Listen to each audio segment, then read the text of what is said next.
If you are the child of an alcoholic or you're affected by alcohol and addiction in any way, then this podcast is going to be an emotional one for you. Today, I am joined by Scott and Ian, who are two of the three people alongside me and Callum Best that will be running the Chasing Yesterday marathons for NACOA, the National Association for Children of Alcoholics.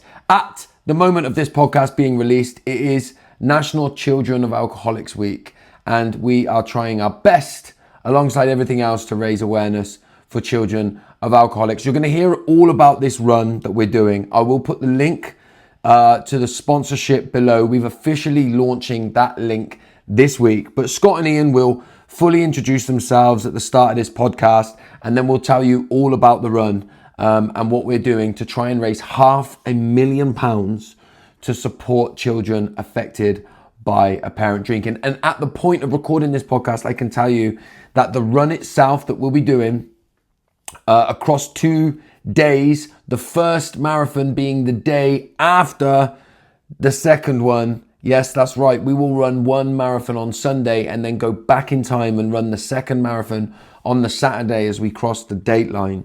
But I can tell you that the whole trip has been sponsored. We have secured sponsorship for the flights and the hotels. So now any money that you donate or that we raise will go directly to NACOA and directly to supporting children affected by a parent's drinking. Adidas are our kit sponsor for the run. So we'll be wearing a t-shirt very similar to this when we do the run. And we are selling the front of the shirt. If you'd like to have your company's name across the front of there, reach out to me or anybody at NACOA and we can talk about the potential sponsorship. Massive shout out to Sunto too, who we also mention in the podcast, who are also our tech sponsor for the run that we'll be doing. Bit of a trigger warning in here. Both Ian and Scott share deep stories about their personal experience of parental alcoholism.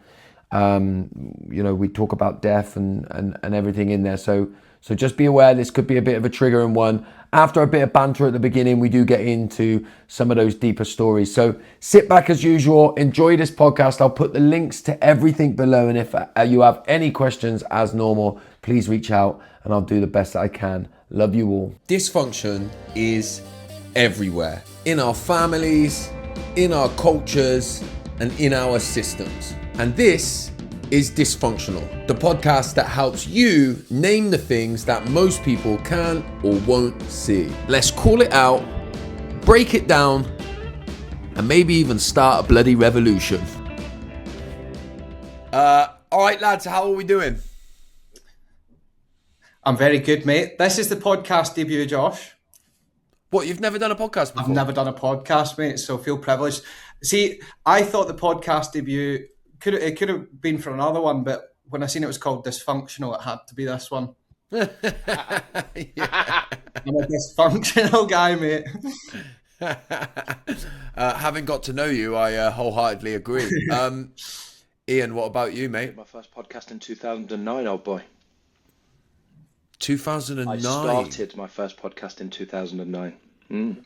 What was it called? It was called, and is now continuing to be run, it was called The Football Forum, a Leicester City fan phone-in 2009, and I was very proud to say that it was the most downloaded podcast in local radio, so 50 local radio stations, and it was the most downloaded. That's in amongst all of the Dorothy's Bacon and Dave's Gardening podcasts. Yeah, it was about football, mate. We love football, don't we?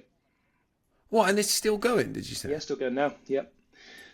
What, and you still No, I do don't. it? No, I stopped doing it when I left working for the BBC about 4 years ago. But it's still carrying on. Another presenter. But yeah, I started it in 2009. In fact, down near you, at an away game, Leicester were away at Cheltenham, at Whaddon Road. And I saw the value in podcasts, and so started one in 2009. So, mate, Oh, that must have been proper early adoption. yeah, there was no podcast app on iPhones back then. How mad does that sound? There was no podcast app, so you had to download the file and then play the file through a music player. Hello, tune in next time for more audio podcasting chat, everybody. Yeah. Yeah. You must have been in the days of when Ricky Gervais had the Yeah. podcast. He was one of the first people to do Yeah, it, wasn't correct. Yeah, 2009, mate. Because I'm a radio presenter. That's what I do. I'm a football commentator. So I could get the content, no problem. I could get the files. I could do all that. I know I had an audience. It was just a vehicle to broadcast it after. So we did a live radio show every Monday, and we just take all the travel stuff and weather stuff and news stuff out the middle of that and podcast that. And yeah, it went well. And what made them get rid of you 4 years ago, whatever it was? How did they get rid of? What made them get rid of you off your own podcast? Apart from the obvious. I was the BBC and I parted ways because of musical differences. How about that? Wow. Okay. And I've got one more question for you. It was in 2008 you did the podcast. Was that before or after you did The Apprentice? It was 2009, I think. It might have been 2008. The Apprentice was filmed in '07 and aired in '08, so it was about a year after. Wow. How was The Apprentice, mate? Were you allowed to use profanity on this podcast? Fucking right. Yeah. You did. It was chaotic. It was exactly as I knew it would be. It was a load of dick waving, which I knew it would be. And it was actually a really interesting crossroads in my life, mate, because I was a part-time broadcaster and a full-time software reseller. I sold into software at an international software company. And I had to leave 2 jobs with a 1 and 2 year old. So yeah, I had to make a big decision, mate, when I came out as to what career path I wanted to follow, and it allowed me to leave the business stuff behind and become a broadcaster. But in itself, it was mad. I think I was there. I went week 3, and I think I was there filming for 9 days. Wow. So 9 days was the first 3 weeks. Is it staged? Yes. Like proper It's TV. staged? Of course it is. The most common question is, Yeah. you know, when they say, Lord Sugars, the cars will collect you in 20 minutes, do you actually get 20 minutes to get ready? No, because if you listen to the language, they say the cars will be there in 20 minutes. That mean you're leaving in 20 minutes. The cars are going to be there. The cars are waiting around for an hour. It takes 20 minutes to get your mics on. So, yeah, it is, mate. But, you know, they do some smart stuff to try and get conflict. I was in a £2 million house, but sharing a room with 2 other lads with the heating on in August. What does the heating do in August? It keeps you awake. What does keeping you awake do? It keeps you grumpy. What does keeping you grumpy do? Makes good TV. Had one hot... Oh, wouldn't they do that shit Of on course they purpose, do. I is had it? one hot meal in 9 days. What else? What was you eating then? Sandwiches that they'd throw at you. Tesco sandwiches. Oh, and they're just trying to get you stressed and like, I guess like sleep deprived so that you do stupid shit. Yeah. And you've known me for long enough to know that I don't need any help doing stupid shit, mate. I can do that on my own. That's mad, man. That's mad. Fair play for only lasting 3 weeks as well. That's something. Yeah, but to get through 20,000 people at audition was interesting. I've got a little story for you if you want it, if you've got time. I don't even know whether this is relevant, but you go to the auditions, right, and you've got to beat thousands of other people that are at the audition. And the first audition bit is they get you in a row, almost like a criminal lineup, right? There's 10 of you, and there's 3 people behind a desk in front of you, and you've got 30 seconds to convince the 3 people behind the desk why you should be picked for the show.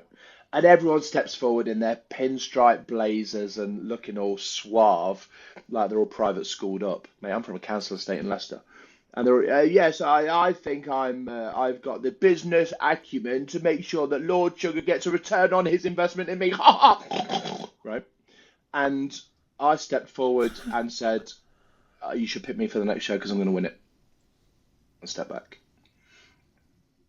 Oh, come on. And because you feed the pig, right? You give them what they want. And Yeah. that's what they want. They're making TV. They're not making business boot camp. They're making TV. So give them TV. So obviously they're sat behind that desk and what an arrogant prick he's in. And Yeah. 9, you have to Yeah. step forward, right? Can number 4 step forward, number 7 and number 10 step forward. I was number 7, step forward. Rest of you, doors that way, you 3 that way. And Is that what they did, is it? yeah, you're gone. Wow. And then you get audition after audition after audition and, you know, psychiatric tests. I needed 2. Who knew?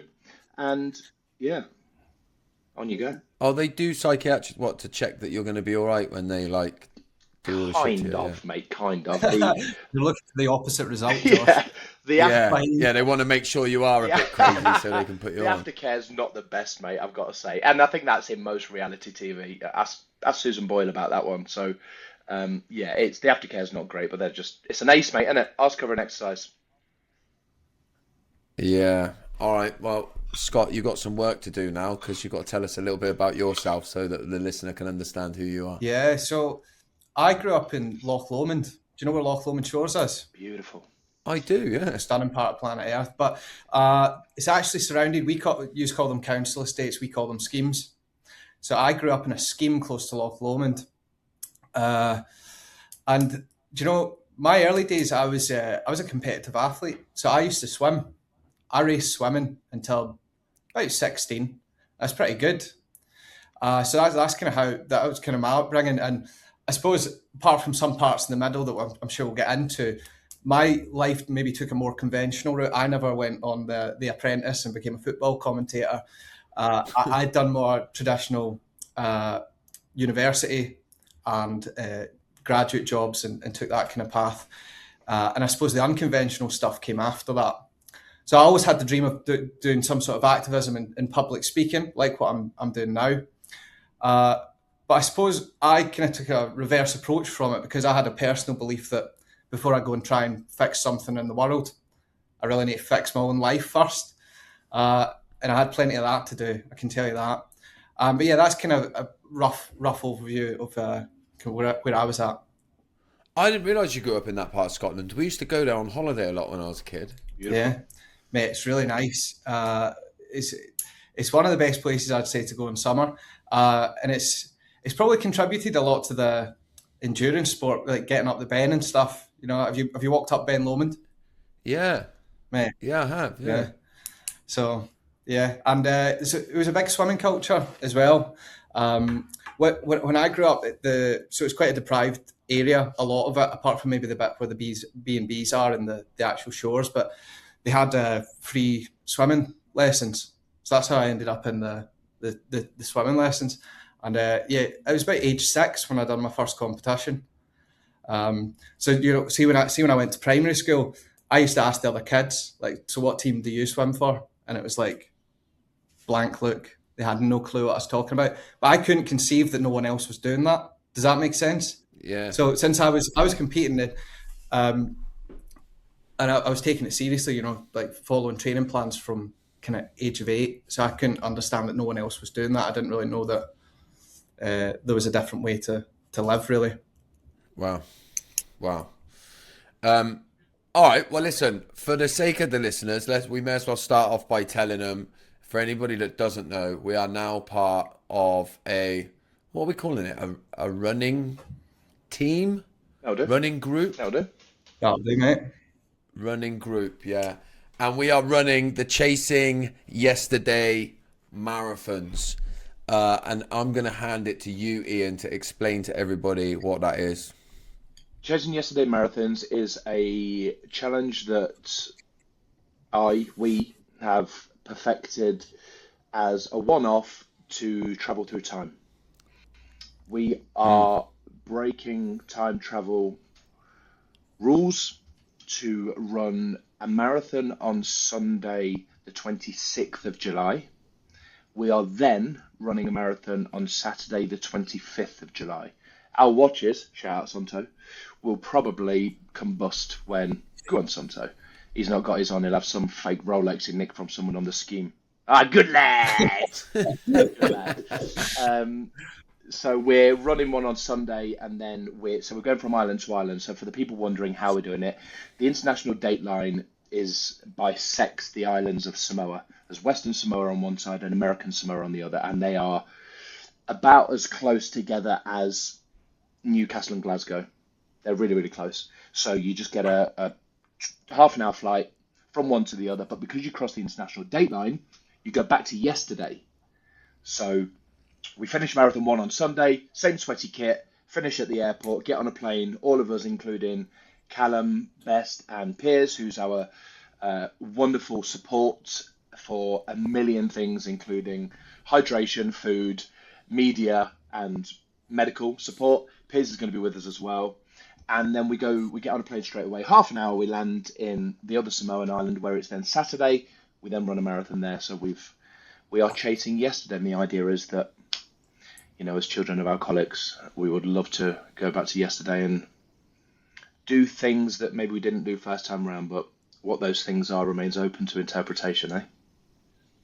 Yeah, and maybe we can get into talking about that in a minute. But shout out, just to be clear, shout out Callum Best, who couldn't make it today, but is part of the running team, part of the 4 that will be running it, and then obviously, as you say, Piers will be there supporting us. Yeah, it's quite hard for people to get their head around the fact that we're going back in time, right? Every time I tell people, they do that weird thing where they shake their head and can't fully understand. It's almost like, Josh, if you put the international date line between Liverpool and Dublin.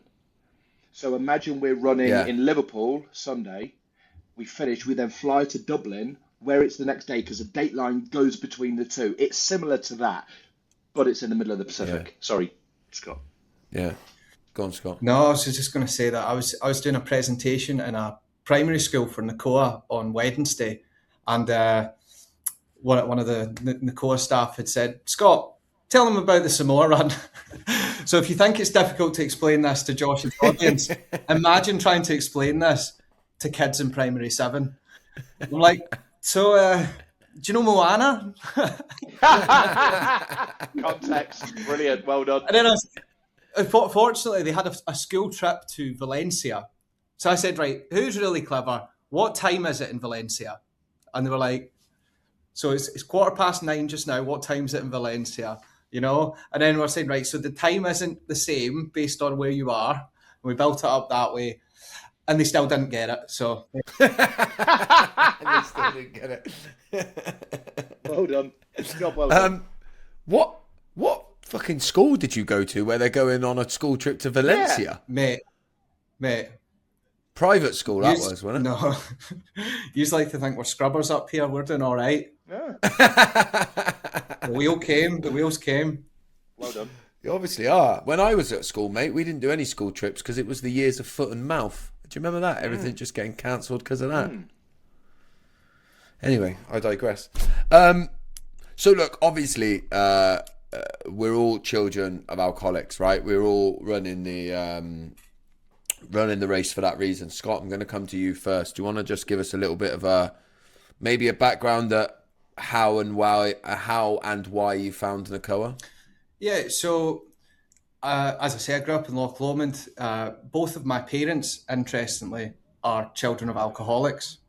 And I suppose that manifested differently in both of them. So how I think it manifested in my dad was that he also became an alcoholic. He kind of mimicked the behaviour.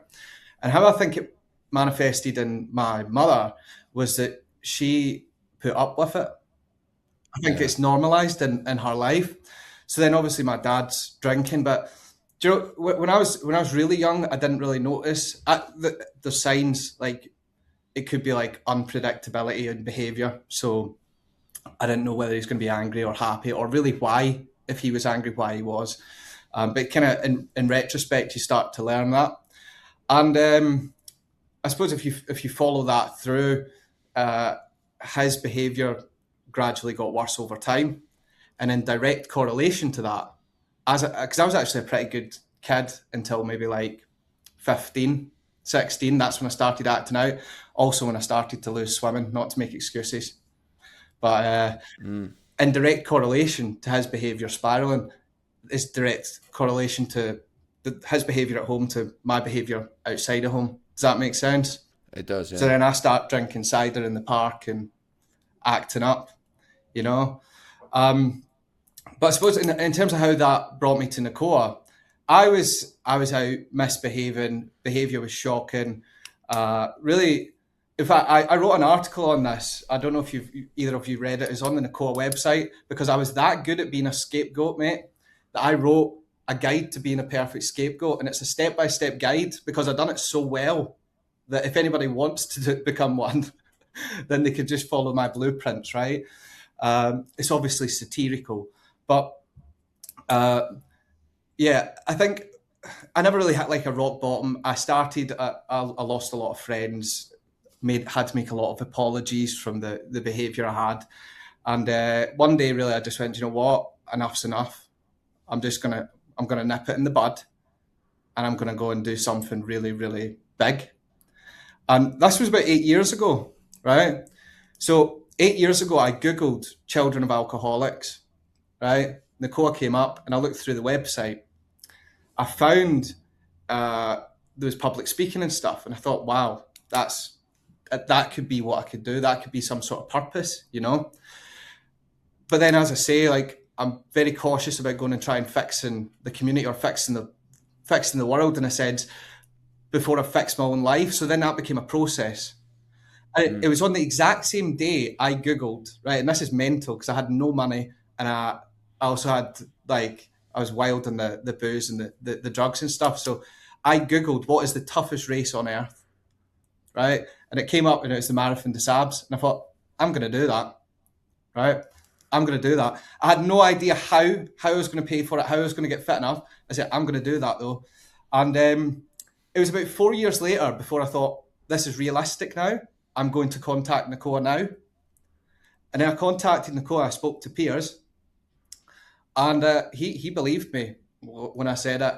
And then, yeah, it was another 4 years until I could actually get to the start line. But that's in a sense how I found it. And it was interesting because the first time I spoke to Piers, I said to him, I want to run the toughest race on earth. I want to use the momentum from that and the publicity from that to run a nationwide schools education program in Scotland, because they don't have as big a presence up here as in England. And he was like, great, well, let's see what we can do. And maybe it's fitting that we're speaking on COA week, because the first talk in that schools campaign, which was set up via the MDS, was on Wednesday this week. Wow, was it? Yeah. What, and you did the talk? Yeah. So from the MDS, we got put in touch with Scottish Parliament, and we're also in touch with some of the MPs, and they put us in. They've done mail shots out to the schools on our behalf because they were interested about what I was doing, and they've put us in touch. Piers and Amy flew up, and we done the talk at the school, and we told them just. And one of the reasons I wanted to do this, I believe there's a lot of untapped potential in the type of resilience these kids have, right? Totally, yeah. Yeah. I don't think people, because we were speaking with the minister in the school, right? And they were talking about, well, the head teacher says she has a lot of pressure on grades, right? So then maybe they don't have time to do this. And I was like, I got straight A's in uni once I was out the bad situation. But how good is my maths test going to go if my dad's smashing china off the wall till 3 a.m? I can study all I want, but if I go and do my maths test the next day. But the point that I'm showing up to my maths test in the first place is the untapped potential and the resilience that I'm talking about. Yeah. I think it's important to reach out to them. And I never Googled NACOA until 8 years ago. I think I was 21, 22, right? And see, when I seen that, like, I genuinely, until then, thought I was like a very, very, very small portion of the population.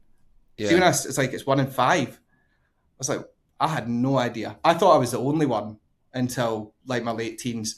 And then I started to realise a lot of the other boys that I was drinking in the park with, they're probably the same, And then I started to realise there's a lot of people that are just hiding. Yeah. They're just hiding from it. And one thing that I've noticed is even people, if it's not your parents, it's their uncle and it's their children that are dealing with it. So it's indirectly. So I think this really affects everyone. So the fact that no one speaks about it, I've always thought is quite absurd. But yeah, that was the kind of rationale behind the schools campaign. I thought if someone had come in and told me, by the way, if this class is 30, there's probably 4 or 5 of you, then even to start to normalise that you're not the only one and that you don't need to stay silent about it was important to me. So that's why I set that goal 8 years ago. And obviously there's a bit in between. The 8-year period of getting to the start line of the MDS is quite a big one. But just explain what the MDS is, Scott, for those that might not know. So that's what appeared when I Googled what is the toughest race on earth. It's a 250 kilometre race. So it's basically 6 marathons in 5 days across the Sahara Desert. You need to carry your own food and water. It's 50 degrees. In fact, I believe this is still true today. 50? 50, mate. What's fucking hell, man? Yeah, you'll know a wee bit about, what was it in Bon Air? 32? Yeah. So it gets up to 50 in the desert. You got to put that pen down, Scott. If I was there, I'd have thrown it out the fucking window. Carry on. So it's 50 degrees. And I believe to this day, it's still the only race that requires death and repatriation insurance, because that's how dangerous it can get out there. And people actually die doing it though, don't they? Mate, I'm sure 2 died when I was doing it, yeah.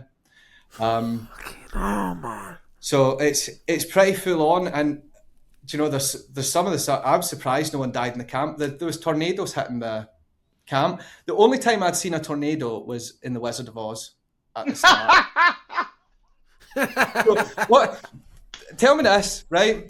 If you see a tornado and you've got a little bit of wool held up with sticks that you would find on the floor, are you just automatically assume I'm dead, right? Yeah. Yeah. I don't know what happens when a tornado hits you. So I was just like, oh man. But then it was actually, that was on day 4 that the tornadoes were hitting the camp. And that was the day. So one of my mates was at the back. He broke his foot and he couldn't fit it in his shoe. So his shoe was duct taped onto his foot, right? So he's going quite badly at the back. But when he comes into the checkpoint, there's someone on the defibrillator, right? Because they've had the heart attack and they're dead. So he was telling us this, and then when we get into the camp and the tornadoes are hitting, you're like, well, surely they're not going to let us die. But there was no staff; they were all scrambled. So I was like, well, somebody did earlier, so maybe they would. This is mental. So there was literally like tornadoes that you were worried that were going to kill you. Mm-hmm. Somebody's just died at the back because he's had like a heart attack. Yeah, mate. Yeah. I know we've been on you a little while, but I'm fascinated by this. So, what was it sounds crazy to ask you this. What was the hardest part of it? Right. So, I think mate, the blisters, the freeze-dried food. In fact, I actually forgot the front attachment of my bag, so I never had a cooker to heat it up. So I just had to leave it out in the sun. It was like freeze-dried food, and there's no showers, right? So then see if you've got an open wound in your foot, which a lot of people did, you're basically having to cut the blister off with what's it called? A little scalpel thing. Yeah. And wrap it up, but there's sand blown into the tent. So the sanitization, like the feet infections and stuff you get, it's all pretty bad. But to be honest, see day 1 to 3, there's a little bit of foot pain, right? But we were kind of winding up, particularly the French people, budging them, when's the hard part start, winding up the staff and stuff. But it was really when it hit day 4, there was we were crossing the biggest sand dune in Africa, and then there's a big mountain, right? And that's all within the first day. 4 was 85 kilometers we had to go, right? So I decided I'm going to absolutely send it, right? I think I'd done the first 50k in 6 hours, and considering the sand dunes and stuff, that was pretty good. So you're running on like desert sand, right? Mate. So your feet are moving all about everywhere. It's 50 degrees, which is like when if you're in Dubai and it's 50 degrees, they say don't go outside, right? Not don't do exercise. They say do not go outside because there's a risk of death just sitting in it. You're running 50k in 6 hours on that sand. 100%, yeah. And the bit that worried me, and this is probably the bit that I was scared. I think this is maybe the most scared I've been for my life, and it was about 6 hours before tornado time, right? But there was a boy in the tent next to me. Now, he made the mistake of trusting rural Moroccan eggs, right? So I don't know how graphic. He had the shits and he was being sick, and he couldn't eat or drink water, right? Now, see when your internal temperature starts getting to like 39 and a half, you start to black out. Yeah. This boy called Sam, his internal temp went to like 40.3, and I think he got pulled off with kidney failure, liver failure, and heart failure because they took his blood. And the first symptoms is that his fingers started to swell up and his nose was bleeding. but he was also stumbling, right? So after I sent the first 50k, mate, my fingers were like balloons. They were swollen right up, and my nose started bleeding, and I was seeing stars, and I thought, oh no, do you know, like, I'm in a condition here. So, and I still had another 30 kilometers to go. So it was at that point I was like, I could drop. I was running with an Irish boy called Ross.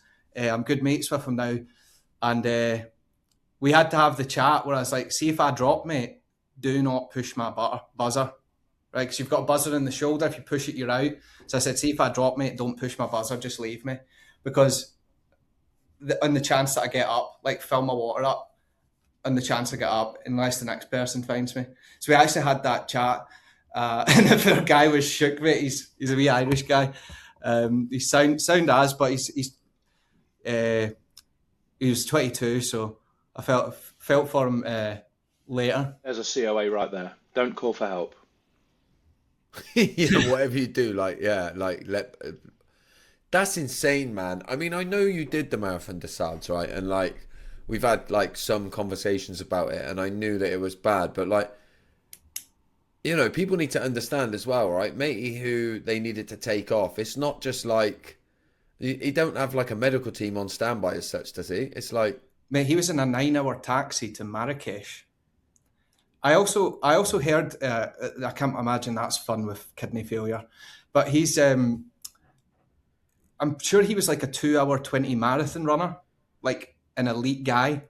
So some of the people that were there are like elite level athletes, but it's like, how, if you can't drink water, you can be as good as you want, but you're dropping. Yeah, no, it's game over. Yeah. There was a few people I know that had sponsors and different stuff, and see, when it comes to tornadoes hitting the camp, and mate, you're eating freeze-dried food and every spoonful's getting sand in it.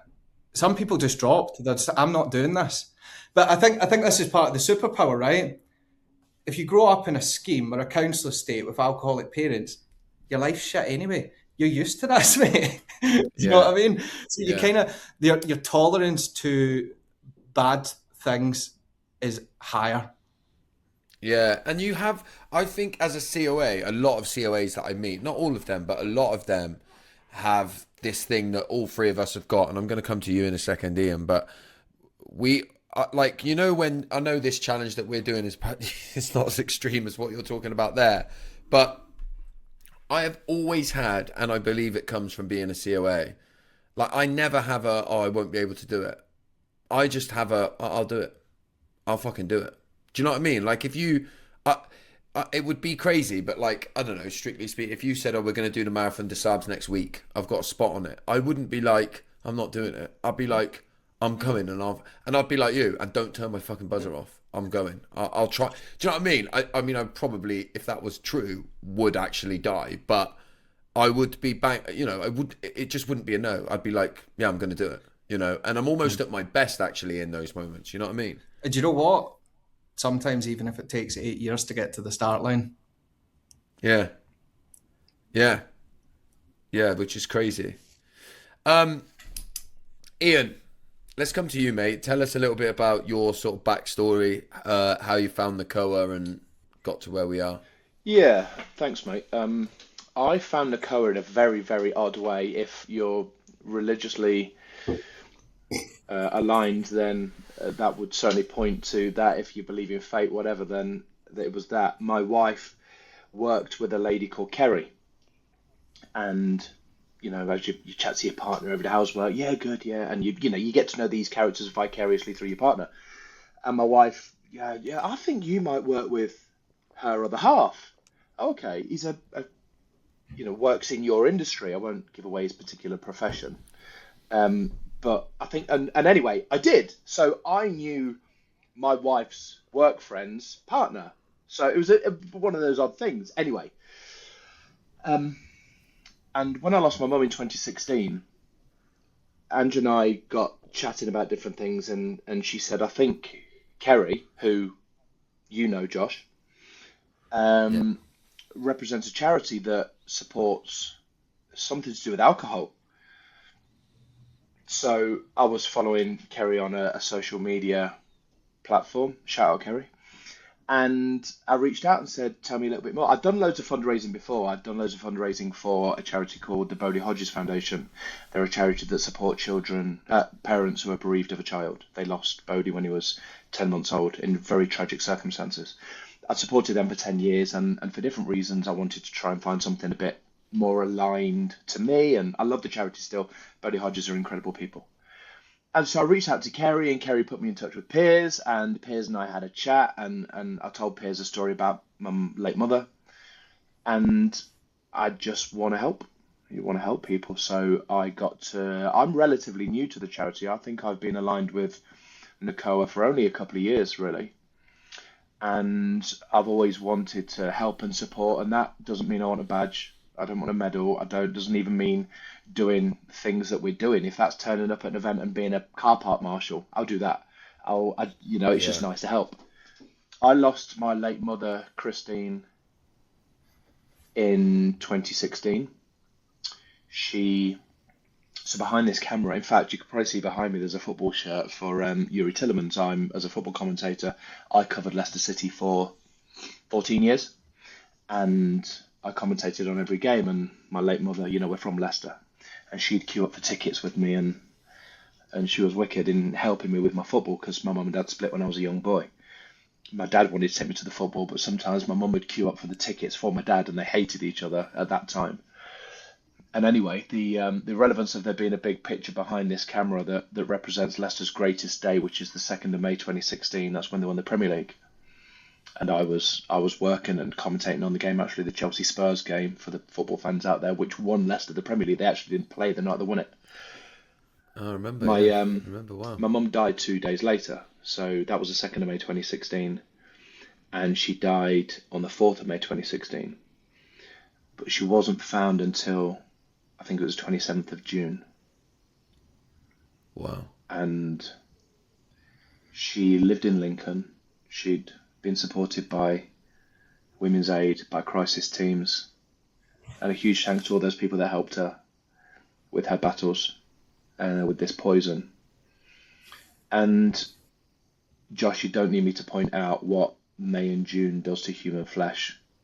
The temperatures in May and June do to human flesh. Now, the Daily Mail comment section is a horrible place, and I don't mind telling you, I took some shit in there when the story, because of my association with a reality television show I did a long, long time ago, things that have happened to me in the past have been deemed as being newsworthy. My mum's passing in 2016 was one, and you get comments such as, how can you call yourself a son? You didn't see your mum for 7 weeks. She was laying there and you didn't help her. And so she needed identifying by her teeth, because there wasn't enough of her there to identify fellas. So she needed identifying twice. She passed out in the bathroom of a really... She was pleased to have had it, to be honest, but it was a grey, cold flat, rehoused in Lincoln, ground floor, lounge, kitchen, bathroom, that was it. And the coroner called me and said the odontologist can't identify her by her teeth. We can't release her body, what there is of it, until we identify her, because that's how death certificates work. And the odontologist can't identify her by her teeth. And I made the error of saying, can't they identify her by looking at her? And the coroner was really delicate. And he said to me, no, there's not enough of her to recognise. Okay. So I then remembered, and it's funny how some of these things can make you smile in death, that you think that shouldn't make you happy, but things do. I remember the dentist we used to go to when I was a kid, and Scott described the schemes up north of the border, and our council estates are pretty similar. And so we used to go to this dentist just down from our council estate that we lived at. So I called them. And I said, I know this might sound odd, but have you got dental records for my mum? Because we need to identify her. And I called the coroner, and they said, we actually have. I called the coroner, I said, gold tooth. What do you mean gold tooth? She had a gold tooth. She always used to say to me, and my mum was an incredible character, and when she wasn't possessed by the addiction and the disease she had, she was funny as fuck. She'd go to me, don't worry son, we're fine. when it all goes wrong, we got this gold tooth. I'll rip this bastard out. We'll flog it. We'll be all right. NHS gold tooth, wasn't it? So she hadn't paid a bloody penny. The NHS had put some gold in her gob, and she thought we'd get a few quid for it if we were struggling. And I said, gold tooth. She had a gold tooth. Surely that's going to help you identify her. So I contacted the dentist. They found the dental records for her teeth, including a gold tooth, sent them back. Odontologist reassessed her bones and was able to establish that was Christine, that was my mum. And so we were able to give her a funeral, and we cremated, what was left. And actually that made me really happy because we could do that. And I'd been estranged from her for a couple of years because I just couldn't do it anymore, mate. I couldn't do it. And I had, at the time, 2 young kids, and she adored them. And she was a great grandmother when she was sober. But I didn't want the kids getting close to her because I knew what was coming. The last time I saw my mum alive, I was with my sister. And I said to my sister, when we put her in the back of a cab, I said, that'll be the last time you see your mum outside of a box. And unfortunately it was. She was an alcoholic for all of her life. Domestic violence with her and her husband. She remarried after my dad. I had to call the police. And I remember calling the police, and I misdialed 999 because I was shaking that much. These are all stories we've all got, lads. Yeah, I'm not the only one. It's that old Noel Gallagher one, isn't it? Where people say to Noel Gallagher, what was it like growing up in a council estate and having all that crime and all that?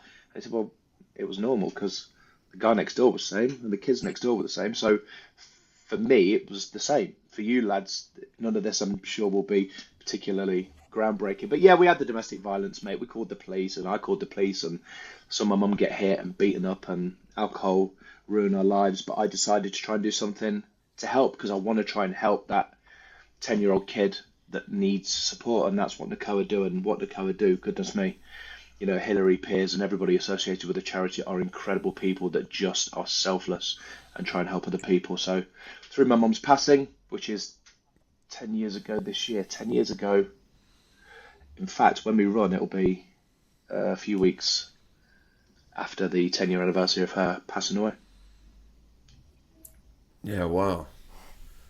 Wow, that's crazy that it's going to land on the 10 years as well. Yeah, it's going to be tough, but, you just make sure that you don't go down the same road, right? I've never drunk, you won't be surprised to hear. I'm a bit different to you lads, actually. You kind of... Well, that's what I was going to say. Yeah. I was going to say, I am very... I sort of am... When I was surprised to hear that you've never... Because you've never drank, have you? You tried like a sip once on holiday with your dad or something. That's and correct. It. Yeah, I went away with my dad when I was about 15, and he said, oh, do you want to have a beer? And I just went, yeah, sure, give me a bottle of Beck's. And I drank it and thought... I don't... It was a real unconscious thing, mate. I didn't get it. I'd rather have a Coke, so get me a lemonade. Have you ever had drugs or anything like that? When I had my tonsils done, they gave me morphine. Oh, mate, that stuff's so good. Oh, so good. Oh, my life, that stuff. Oh, actually, it is an opioid, though, isn't it? So it can be addictive. You've got to be really careful with that sort of thing, actually. And they did say... mate, it's the morphine-based drugs is what created the opioid crisis in America. Right? So no, the answer to the question, mate, is no. I won't take anything more powerful than a paracetamol. I've never done drugs, illegal drugs. I've never done any kind of narcotics. I don't drink. I don't smoke. I've had a cigar. When Leicester won the Prem, I had a cigar.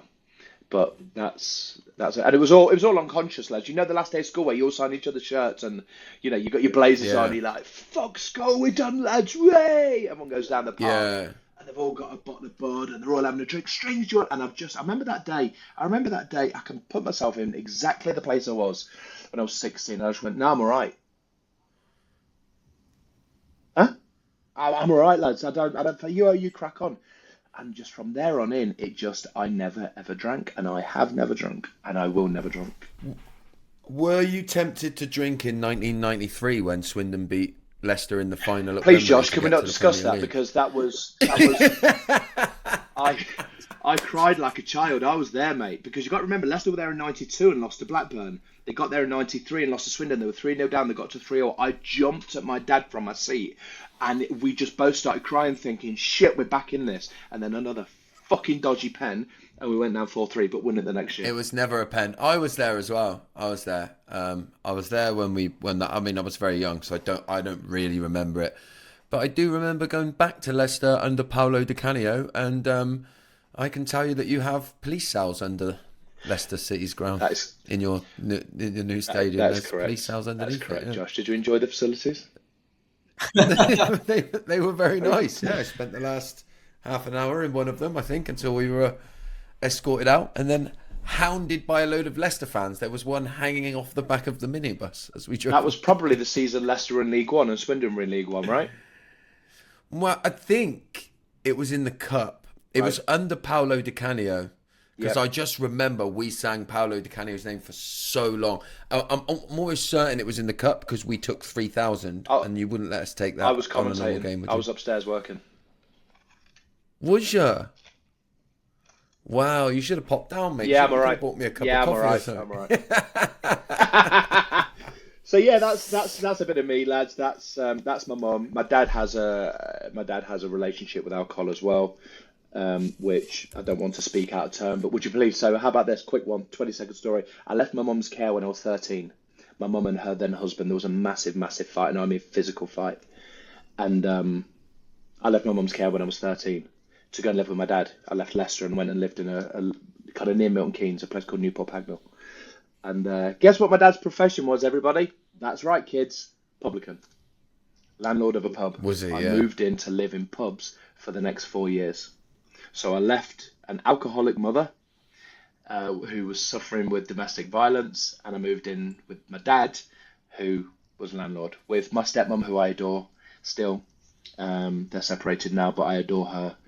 And yeah, I went and lived in pubs. So if you want anything to put you off, having an alcoholic parent's one thing, but then living in pubs. You get home from school on a Tuesday and you've got the same guy in the corner of the village bar drinking his pension away, and you think, this alcohol stuff's meant to be fun. That don't look like fun to me.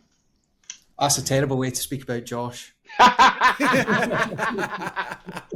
Well, actually, true story. When my first wife was pregnant with my daughter, I was 18 and she managed pubs. She was a lot older than me and she managed pubs. And so we moved to Surrey, Leatherhead, a pub in Leatherhead. And I was 18 years old. I was the assistant manager of the pub. And it was, so my daughter was born in 2006. So it was the 2006 World Cup or Euros. I don't remember what it was. But the police barred me for all England games from the pub that I was managing. I used to get so drunk. Anyway. Hold on, child of an alcoholic falls in love with somebody and has children that runs pubs. Yeah, exactly. Mm-hmm. Yeah, I mean, there's a lot more to it than that as well, but I won't even go into that. But to get serious again for a minute, like, I think what you describe, Ian, is because like on a lot of my content, I talk about sort of like, bully parents, toxic, abusive parents, right? You're talking about this like more nuanced space that I see a lot like within NACOA and a lot of people that grew up with alcoholic parents, which is like you can hear this deep love for your mum. Like you can hear it when you talk about her, even when you're talking about, some of the harder stuff that you experienced about. There's this deep love there, but like this need in the end to have to estrange from them. And I just think that is something that only children of alcoholic parents or children of addicted parents or something like that, like the only people like that will understand. You get this real, for some people have got parents that were alcoholic and also horrible, but for a lot of people you get these parents who are like the Jekyll and Hyde, right? Who give you these glimpses and versions of what they could be if it wasn't for their addiction. So I always like appreciate your courage in the way that you share it. You've got to disconnect from them, mate, because if you don't disconnect from them, then you go crazy. Well, either way, right, whatever you do, you're a victim of their addiction. You just have to pick the one that gives you the best opportunity to have some kind of life yourself. Yep. And it's such a cruel decision. I don't know, Scott, how much you are able to talk about it, but do you still speak to your parents? Do you still get on with your parents? Or Don't speak to them. No. Either of them? Not really. not really. Right. So Yeah. when my dad's behaviour got out of order, I eventually hit a point, because obviously, as I say, so my behaviour was also bad, right? So I might be in the police cells all weekend, right? And then get out, and then everyone goes, see, he's the bad one. And when I decided to speak out on my dad and tell my extended family, here's what he's doing.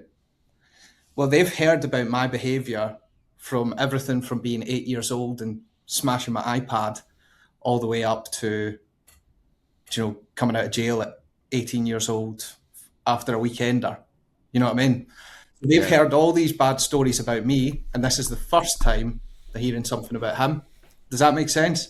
Yeah. So then when I say it, everyone's a bit like, is that true? Because you're the bad one. Yeah. And in a sense, it's because I never spoke up for myself. And I think it as well, instinctively, he knew that I would be the one that would speak out. And it's quite easy to, demonize him, because in case he does, then you've got yourself some credibility. Yeah. But for the record, I don't know the guy, and I haven't known the guy for 10 years. Maybe he's changed. But I think I'm very different. Like, my personality is very much like, if I've left something, I've left it. So yeah, I don't speak to them.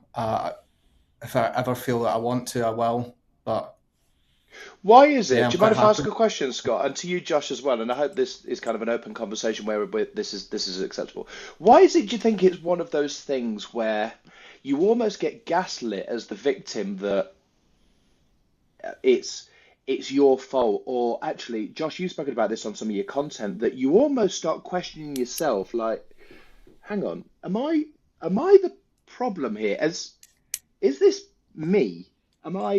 Is you drinking on a Tuesday night 17 cans of special brew okay, and I'm the one that's being unreasonable by going, you're not in a great state? Why is it one of those things where socially, even when talking about it, you feel like you're dobbing somebody in? You feel like speaking openly about it, people are, no, don't do your dirty washing in public. Why is alcoholism about that? Look, I think there's a few things that I would say, and obviously I think about this all of the time, right? Because I experience so much backlash from people online, like, why are you talking about it? Like, so I think about it long and hard. There's a couple of things. One is, like, I think people just want to be comfortable. Right. They just want to be, so they will side with the person who's happy to sweep it under the rug with them, so they don't have to deal with it, right? You talk about what you talked about, your mum being left for all that time, right? After she died.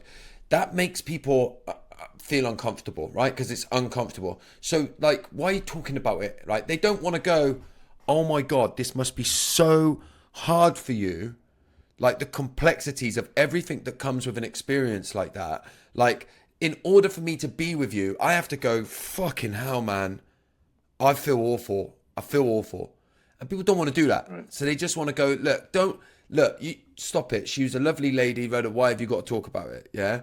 And I think that when you're talking about people a bit more like maybe like Scott's dad that we're talking about here, if Scott was stood next to his dad talking about it, when people like that are sort of caught or outed or talked about publicly, they're the ones going, look, Scott, don't, it's in the past now. Let's move on. So they look like they're being reasonable, but the only time those people are reasonable is when the person that they've hurt is saying, I want some fucking accountability here. And they don't give accountability. They give this false reasoning of like, let's leave it in the past. I love you. So it seems then like, in the example of Scott, it seems like Scott's being the unreasonable one. Like, Scott, why'd you keep bringing it up? He said he's happy to leave it behind. But he ain't, because he'll carry on again tomorrow or later, So I think there's a lot of that in it. I don't know, Scott, go on. What would you add? Well, I think what you're saying is correct. And it's not too dissimilar to what you were saying about Ian. Because what's it easier to accept? Is it easier to accept that maybe I was a bit drunk, my dad was a bit drunk and we fell out? Or is it easy to accept that over the last 2 decades, my dad's behaviour's been completely out of order? And now that everyone has to come to terms with, this is how he treats my mum, this is how he treats me, this is how he's treating my siblings? Or could we just make it a fallout this time and just... But why does work it out alcohol later? get the free pass? Why does, he's a drunk? Okay, that still doesn't make it okay. He's an alcoholic. All right? Yeah. Well, But how in about my we look at situation- dealing with that disease? How about we look at it's not acceptable that you've just headbutted my mum because you've had a drink, because you've consumed a drug. It's a legal drug. It's a drug. It's addictive, everybody. Let's get over. Alcohol's a drug. Just because you've done that, it's almost like alcohol gets a free pass, and I don't get why. Yeah, do you know what's interesting? Because I agree with that, but in my situation, no one spoke about it. So there was no one sitting going, right, while he's not here, Dad has issues with alcohol. Right. So how does that make it? No one ever brought it up. Yeah. And it was like a unwritten contract that you don't tell anybody else in the family, right? So it's quite easy then to hide it if we're on holiday for a week, or to tone it down slightly, and you're also in maybe you're able to predict your moods better. But yeah, I suppose, like, what do you do in the situation where nobody speaks about it? And then when I bring it up, then people say, do you know, I could bring up a situation where he done this to you, and then they say, oh, but I was being a shit. I'm like, does it? The extreme response that you got from that, does that quantify considering you're 10 years old? You know what I mean? Yeah. I'd also add as well, right, is people unconsciously will always fight to protect systems, right? So what I mean by that, within a family system, your job as a child is to protect the family system, because the family system is what makes you survive. So as children, we had two options, right?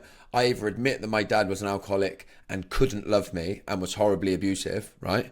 And that my mum was wrapped up in his addiction, right? As a 4-year-old, I could either do that. If I do that, I am out on my own and I might not survive. Or I could work really hard to support the system to help me stay within the system so that I survived. You're always going to do second, because in that situation, it's actually like safer from a survival point of view, right? Then I think when you add on to that, like the complexities of people will always reflect on themselves. So people ask me, what's your book called? I say, it's Them Not You. It's about toxic parents. Everybody who is a parent goes, I should probably read that, right? But they're on about themselves. I should probably buy that for my kids, right? They make that joke because the first thing they do is they go, fuck, am I a toxic parent? So in order to admit that there are this type of parent that exists, you have to first sit with the fact that you have your own traits, right? And you have to then be able to move through them to accept that actually, just because I do a few bad things doesn't mean that I'm horrible. Same with alcohol, yeah? I don't know if you know this as somebody who doesn't drink, but I can tell you everybody in a pub that's got a problem with alcohol, when I go in there and order a Coke and say I don't drink alcohol, because there is always a small portion of blokes who come up to me and go, well, sure, you can have one. I say, no, I don't have any.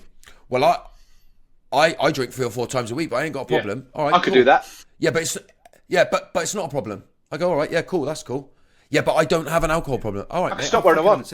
And yeah, so you're holding a mirror up to them, yeah. So I think there's a lot of that goes on with alcohol, and I always talk about this, right? When me and my second wife got married, we went on an all-inclusive holiday, right? We went to Jamaica, got married in Jamaica. It was an amazing week, right? But it was all-inclusive, and I'm the only one there that doesn't drink. The rest of them have a drink. They have like a functional relationship, whatever that means, with alcohol, right? They're at an all-inclusive. They like to have a drink. There's no problem with it. None of them have a problem. But what's funny is when one of them felt ill on one day, they were like, oh, I reckon the shepherd's pie in the buffet yesterday was dodgy. Mate. Now, nobody goes, don't you reckon it was all the vodka that you were drinking? Everybody goes, oh, yeah, stay away from the shepherd's pie, right? And I'm watching them all, and everybody protects the alcohol.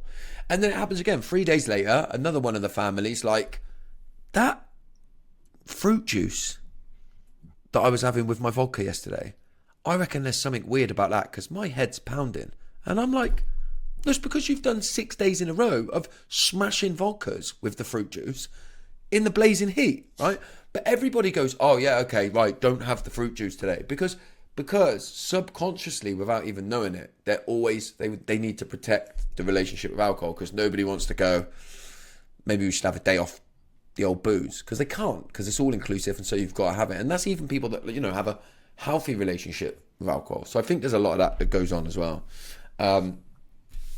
Lads, I am wary of time here, and I want to get on to just talking a little bit in a little bit more detail about the run, if we can, and about why it's important for NACOA. So I'm going to come back to you again, Ian. Tell us what we're trying to do in terms of what we're trying to raise here. Yeah, so our aims really are twofold. They are, number one, to support NACOA, which all of us want to do, and whether that's in terms of awareness, if it opens up sponsorship doors, which, for example, one that we've opened up is with a running company called Run Through, who are supporting us brilliantly with some running places, where you're going to be hearing soon about an initiative where we're going to try and get you running.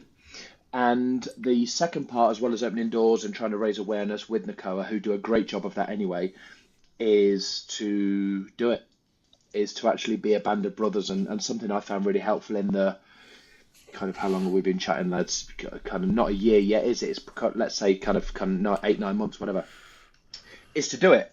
And we want to raise £500,000. And that is to represent every child that's been supported and every family that's been supported and person that's been supported by NACOA since 1992 and the charity's inception.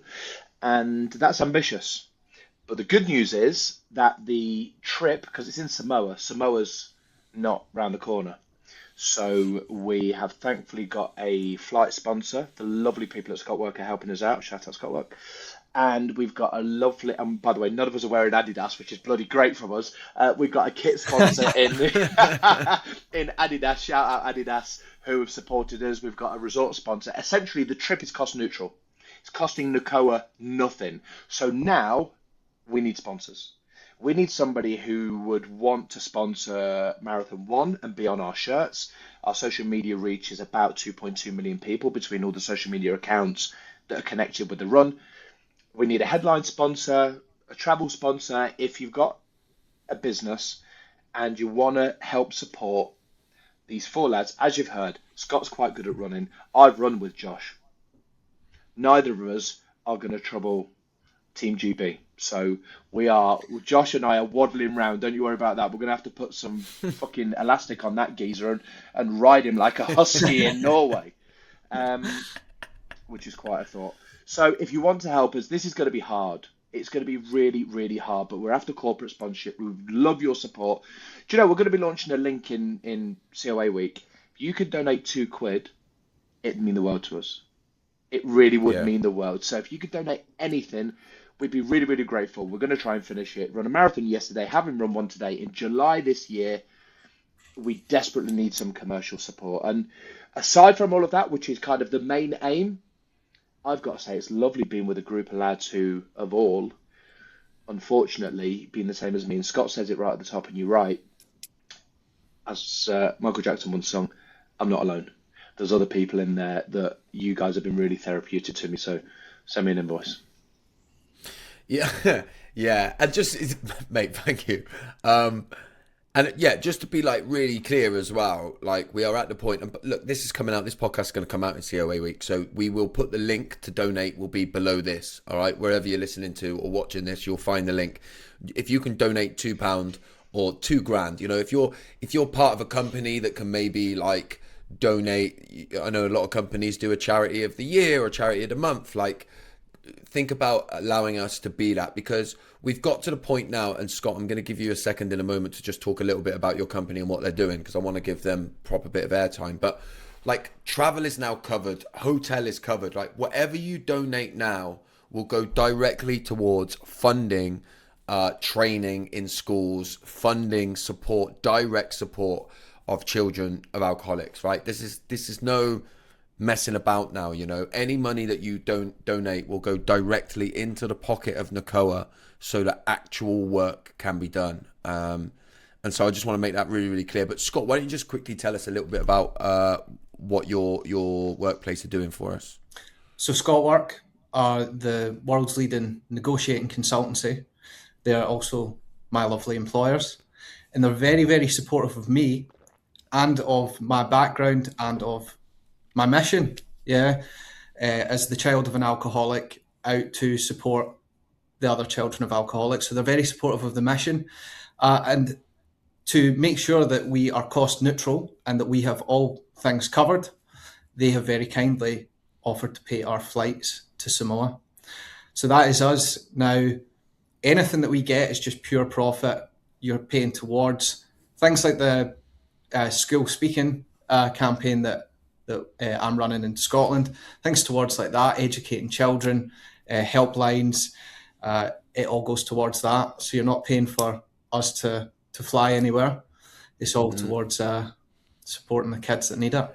And it's so big for WeWork, right? They're called WeWorks, yeah? That is such a huge thing for a company like that to do, right? To just support you, to support us. And it's like, you know, the generosity of companies like that. And they've been so supportive as well, by the way. Like, it's crazy how motivated it helps us to be, to even not just the finances that they're giving us, but I actually feel supported by your company, if you know what I mean. And that like gives you a bit of like energy to want to do more, you know. And like they've given us a real platform now to really go out and like change the lives of children, you know, because like NACOA's, like you said, was established in 1992, right?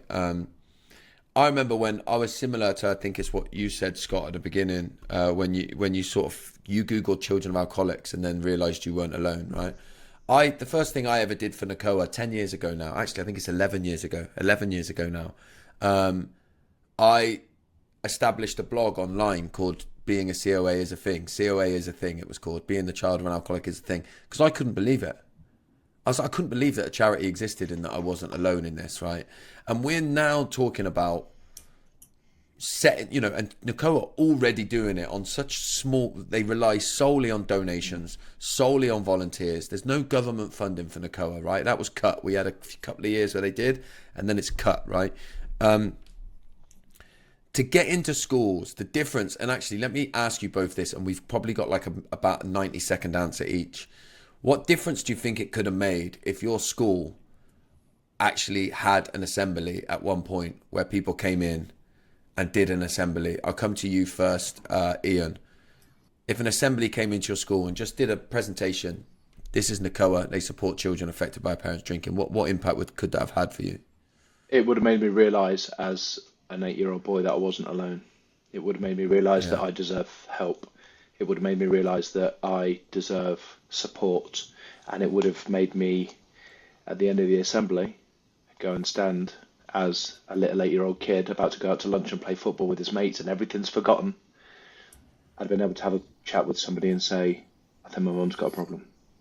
It would have helped me, and I was a child, I was innocent, I deserved help, I deserved support. These kids deserve help, they deserve support, and that is why we will run and raise every pound we can to help.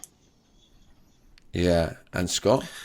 Do you know, it's hard to know in retrospect, but see when I was in the school recently, and Amy will attest to this, some of the answers that the children were given, because Glasgow's got an issue with it, but some of the answers that the children were given were very insightful to the fact that they might be living it.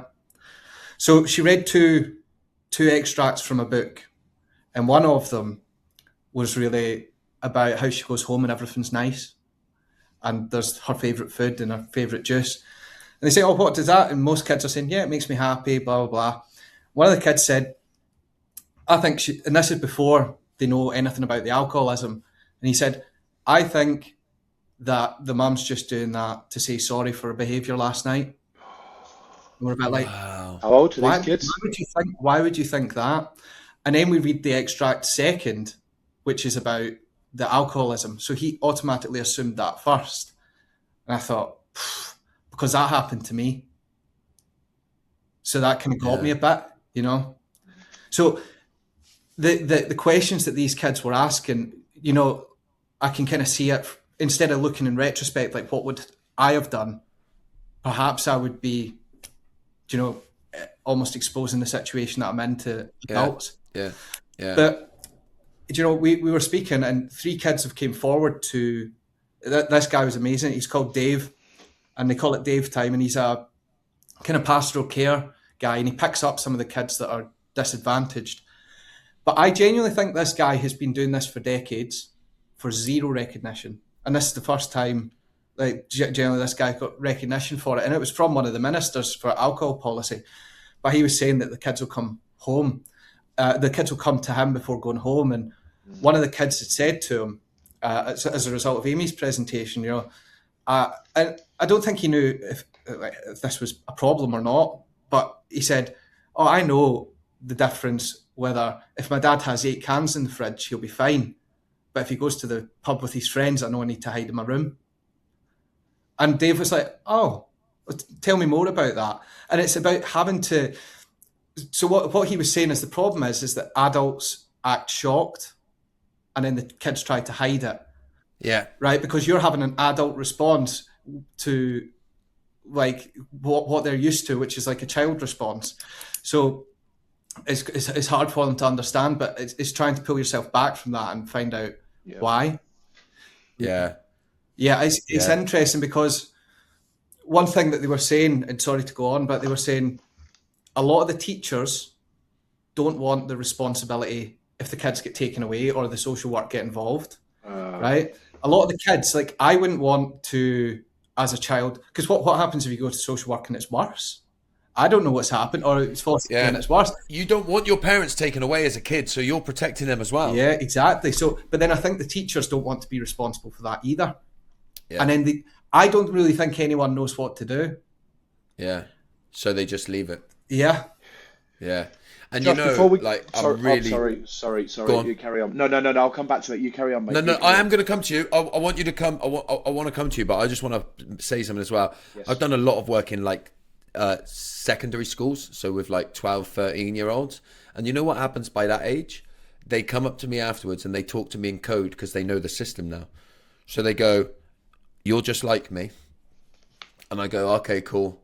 And I do exactly what you're talking about, Scott. I don't go, "Who's an alcoholic? Like, which one's..." I go, "Okay, you talking to anyone?"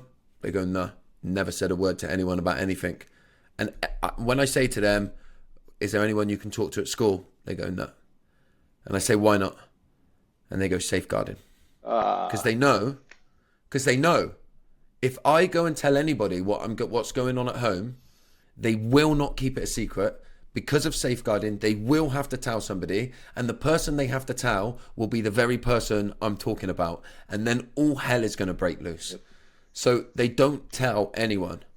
And this is why we have to get more of this stuff into schools, because like, I don't know necessarily what the full answer is to the whole safeguarding situation, because I understand why safeguarding exists, but these children are living in complete secret through terror of what will happen if they say anything. It is our duty as a people, as a society, to make sure that they at least get the information fed to them so that they can understand their situation.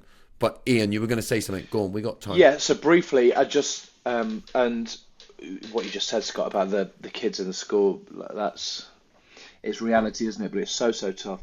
I just wanted to try and add a little bit of context to what we're doing as well. So final shout out from me, Lewis Moses, our coach, who is a former GB athlete himself. He's worn the GB vest and represented his country. Incredible athlete in his own athletic time. Now a coach, and a brilliant coach. And more importantly, a bloody good man. He's coaching all of us. His business is as a coach. It's what he does. He coaches elite athletes. He's got an elite group, and he's got us. Massive shout out to him. Scott, how many miles you done this week? We're recording this on Friday, everybody. Yeah. This week was a bit easy. I'm up to doing about 60, 70 kilometres a week. This week was a little bit different because I had a VO2 max. So I had a couple of days off so I could hit that hard. And not to brag, but I hit 63, which I believe is elite. So let's go. Wouldn't be like you to brag, Josh. Sorry, just can I get an answer to the question? This week? Yeah. maybe 20, 30? Ish, 30 miles. Josh? I only know in kilometers, and I'm going to tell you what I'm going to add up Saturday and Fine. Sunday as well, because so that would be 15, 20. I will have done about 43, 44 kilometers. Okay, so what's that? 30 odd miles. So 30 odd miles on top of your 30 miles. I've done 25, 15 Sunday is 40, 5 Saturdays 45. We've done over 100 miles. The three of us, everybody, have run. We'll have by Sunday, we'll have run 100 miles this week. So, yes, you've seen us looking pretty fresh at the minute, and we're okay. Look outside, wherever you're listening or watching now. It's probably raining. It ain't much fun. We don't want a medal, we don't want a badge, but the hard bit of all of this, everybody, is the training. Is the tough stuff, you know. 100%. Scott's gone and done a VO2 max, and what that essentially means is you run until you break. The guy was on a harness for when he broke and stopped, right? So he's done that this week. Josh is probably the MVP so far in the first 9 months. His running's incredible. He's doing so well. I've done a few marathons. I started off 4 months ago. I was doing 3 lots Mate, of you were 3 getting kilometers. the right arse as well. You were messaging into the WhatsApp group like, I don't get it, I don't understand. I just trust the process, Yeah, this mate. is shit. Yeah. I hate it. So we've done 100 miles, and that's when you see us turn up, we're in our kit, and we're travelling, and we're on a plane, and we're like, oh, this is here's Samoa, here's some coconuts, great. We're doing 100 miles between the three of us. Callum's doing his own miles. And that's the grind. Our grind is, I've got a full-time job, so have the other lads on this call. I've got a family, I've got kids. I'm getting up to... But none of us want a fucking badge for this, because that's our duty. The duty that my mother passed I'll on. have one, though, if you've got a badge. No, If you've got a badge, I'll have well, you have definitely got the chest to pin it on, my love. But we're grinding. We're trying. We're having to wrap up again. Shout out Adidas for giving us kit. These two lads are getting a lot more kit than me, by the way. Not that I'm bitter. We're having to wrap up. We're getting out. It's true. We're getting out there and we're getting it done. So follow every social media post that we're doing. It's a grind. It ain't much fun, but massive shout out to Lewis. Thanks so much to Lewis and for Run Through for supporting us and for everybody who has. Giving us their time free, by the way, charity, you know, that's massively important. Listen, lads, I've got to shut us down because I am about to record another podcast straight after this. We would have had a bit more time, but Ian turned up eating sausages on his phone with a shit signal. So,